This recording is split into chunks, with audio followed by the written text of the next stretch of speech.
Well, it's me again, and this is my podcast and my world, where I take you along on an adventure where we get to explore everything and anything that goes on in my mind. Oh boy, is it random, is it crazy, it's nuts, it's all over the place. So grab yourself a cup of coffee and let's have a good time. Oh, well.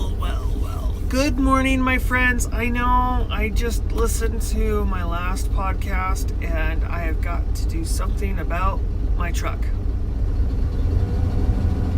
It's loud and I'm sorry, and it's in the background and it's distracting and I'm sorry. But it's old. It's a 1984 F-150. It could probably use a new exhaust system and all kinds of other stuff. It's loud. But it is what I have to drive, and it is what I deal with. And when I'm normally driving around, it's fine. Normally I don't notice how loud it is, because I usually have the radio blaring really loud. A couple years back, I bought a sound system for my truck, and yeah, it's really, really, really a loud sound system. I got a subwoofer and stuff, and it drowns out the engine noise. So I do apologize for the distraction of the loud background noise. I will speak up a little bit. Hopefully my talking a little louder will kind of, be able to hear me through all that engine roaring, turn signal blinking. I'm driving. Oh, good morning. Welcome everybody to my podcast. I am Graham, and this is my world. And you are going through an experience right now of a lifetime. I'm taking you along for the ride for a water fast. Today is day 2 of my water fast. And just real quick, I want to talk about what happened yesterday. And then I want to dive into the conversation of sugar and my addiction to sugar, because holy crud, I'm addicted. So, yesterday was actually a really easy day. It was just a normal day. I didn't have any issues or any problems or anything like that. Let's see, I'm going to say a few times because I'm trying to think about my day. So I'm sorry about saying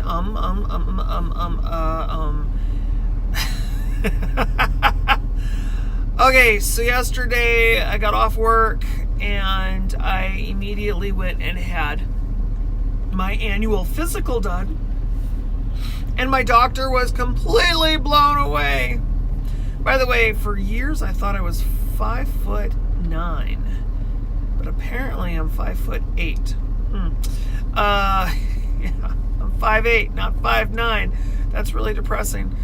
I'm getting short, or at least I think I'm getting short. So the scale last night said that I was 198.4 at the gym, and this morning it said I was 196.4, I believe, or 0.6. So I've lost about 2 pounds, or just overnight. So that's fairly normal, actually. That's pretty normal. The first day or so is usually a little slow for me, and then I start dropping the weight. And most of the weight that I'm dropping is currently water. That's usually what happens, is you end up dropping a lot of water weight first. But yeah, whatever. So that's what happened. Other than that, doctor said I look fantastic. Yeah, he's like, dude, you're perfectly healthy and normal. There's nothing going on or wrong with you whatsoever. You look great. So I'm like, awesome. I look great. I feel great. Everything's great. We're good. So, yeah, I kind of knew I was. So everything's going good as far as my health is concerned. And so he's just like, yep, that's good. And I said to him, I says, well, I'm currently on day 1 of a water fast, and it'll probably be a 5-day fast. But what do you think of what I'm doing? And do you think it's safe and all this kind of stuff? And he's looking at all the stuff that he's looked at, and he's like, yeah, you look like you're healthy enough. You could handle a 5-day fast. He's like, and cleansing out your system is the big thing there. So make sure you drink, at least 84 ounces of water. And where he came up with that was through my BMI. He, of course, measured around my waist and my chest and everything. He got a BMI of 29.4, and he says that I'm on the higher end. I am considered overweight, and I do have some body fat that can sustain a fast. And he says, yeah, go for it. Do a 5-day fast.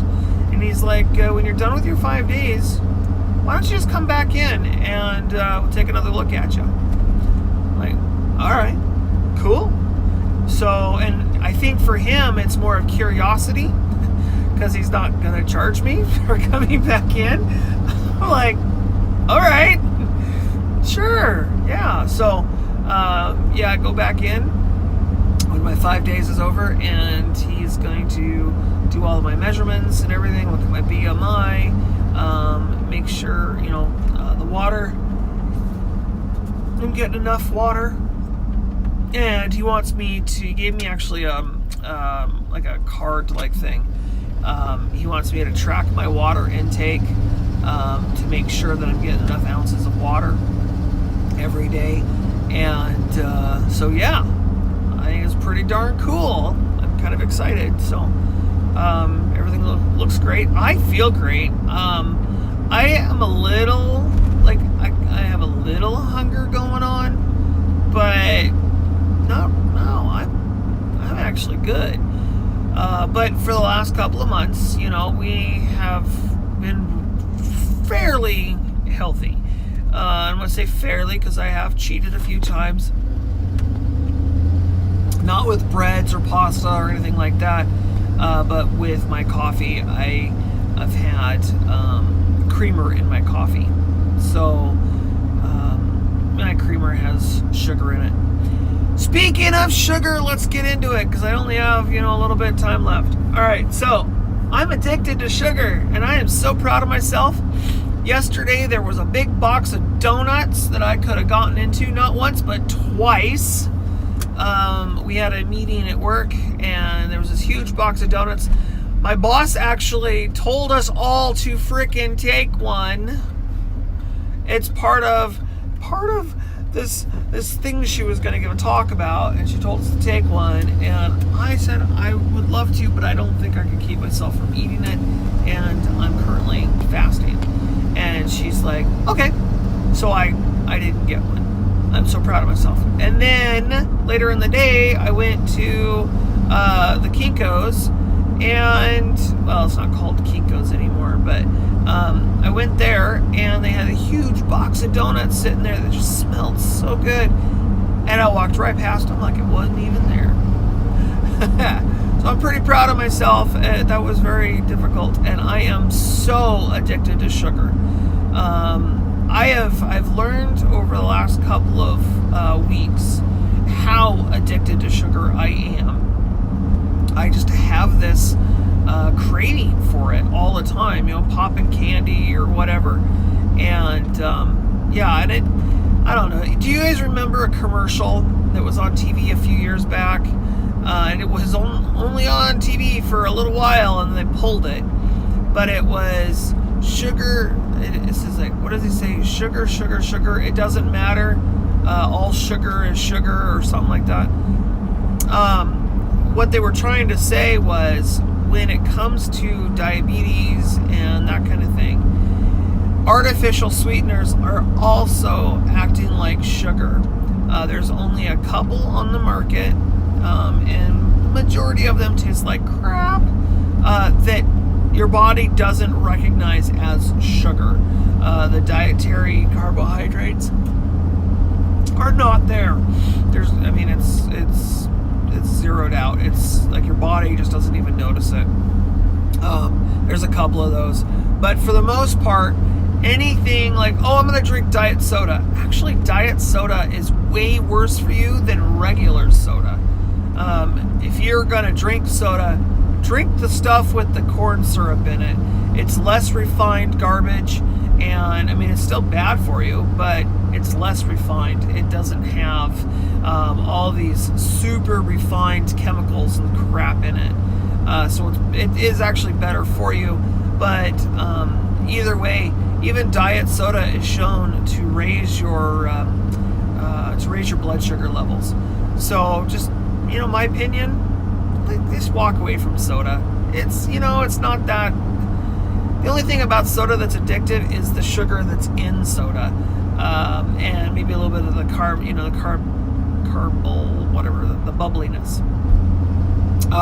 But if you're going to want something like soda that's got that thing going on, grab yourself some kombucha. Most grocery stores now carry kombucha. All it is a fermented Japanese tea. It's a Japanese drink, and it's fermented tea. And the sugar that they used in the tea to do the fermentation process is actually converted into energy for the SCOBY, which is the mushroom-like thing that grows on top of it. And the whole thing just sounds really gross. But you know what? If you need that carburation. Oh, see, I'm bad with certain words. It's weird. But if you want the carbonation of soda without the crap, kombucha is the way to go. And it's got bacteria and stuff in it that helps with your gut. So if you have like gut leakage and that kind of stuff, this will help your gut as well. So it's actually really good for your GI tract. So definitely, kombucha is awesome stuff. It's got kind of a vinegary kind of flavor to it. So be prepared. If you don't like vinegar, you most likely will not like kombucha. But when it comes to things like cakes and candies and all that kind of stuff, usually I'm like, I could go without.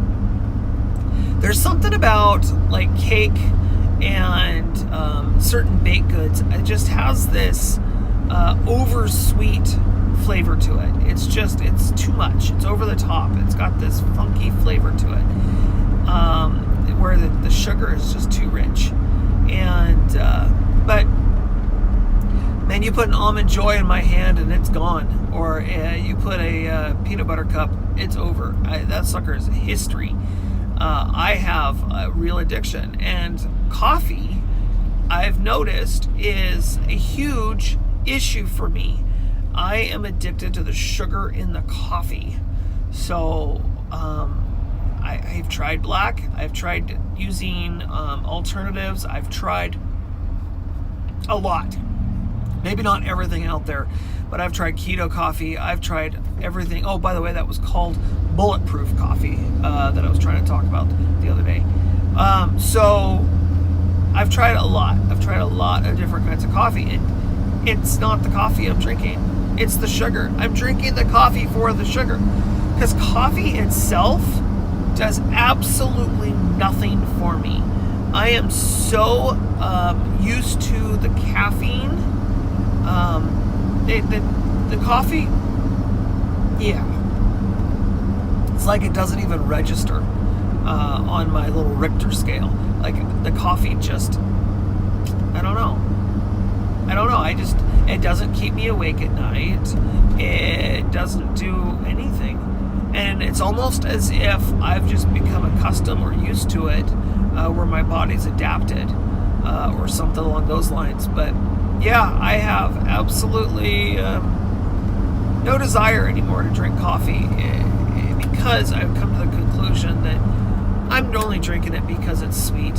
I have a sweet tooth, and I think I got that sweet tooth from my mom. Now, I don't know how many of you out there, moms, or had moms, or have moms, but I remember as a child, my mom always had a candy bar in her purse.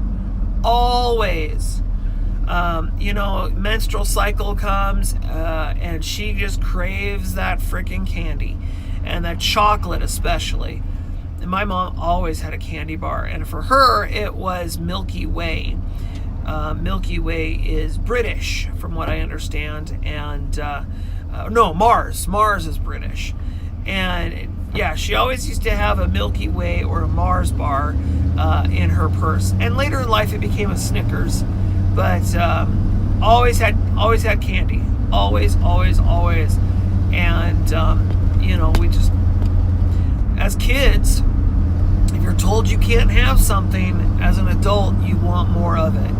And that, I think, is what happened with me and my sister, is that we just was told, oh, you can't have candy, and so therefore, I want a ton of it. So it's like with my children now, they seem to think they're not allowed to have candy. Well, it's because you're asking for candy like 15 minutes before bed. My son is autistic and bounces and jumps around like a wild animal, and when you give him candy, it's like tenfold. So we try to eliminate as much sugar in his diet as possible. It makes a huge difference. And we're kind of mean to the teachers. We tell the kids, if there's some piece of candy that someone gives you or something that you want, candy-wise, you can have it in the morning before you go to school. Let the damn teachers deal with the candy and the bouncing. Oh, but it's been crazy. Well, and my son, we changed his medication again, and so it's been kind of crazy anyways. He's not doing good on this med. A lot of behaviors are going on. So we're gonna be talking with the doctor and doing something else, because that doesn't work. My personal opinion, honestly, when he's not on his meds, he's a normal boy. Yeah, he's high functioning, but most boys are rambunctious and high functioning and high energy. It seems like only in the last probably 25 years, 30 years since Ritalin has come around, that they've tried to bring boys down and slow them down and make them be like, oh, well, yeah, you know what, he's too high functioning, he's not learning, and he's distracting the rest of the group. Well, guess what? It's always been that way. Always. That is called being a boy. You boys are very high functioning. They're bouncy, they're hippity hop all over the place. I mean, that's just what boys do, they're everywhere. And I think it's perfectly normal.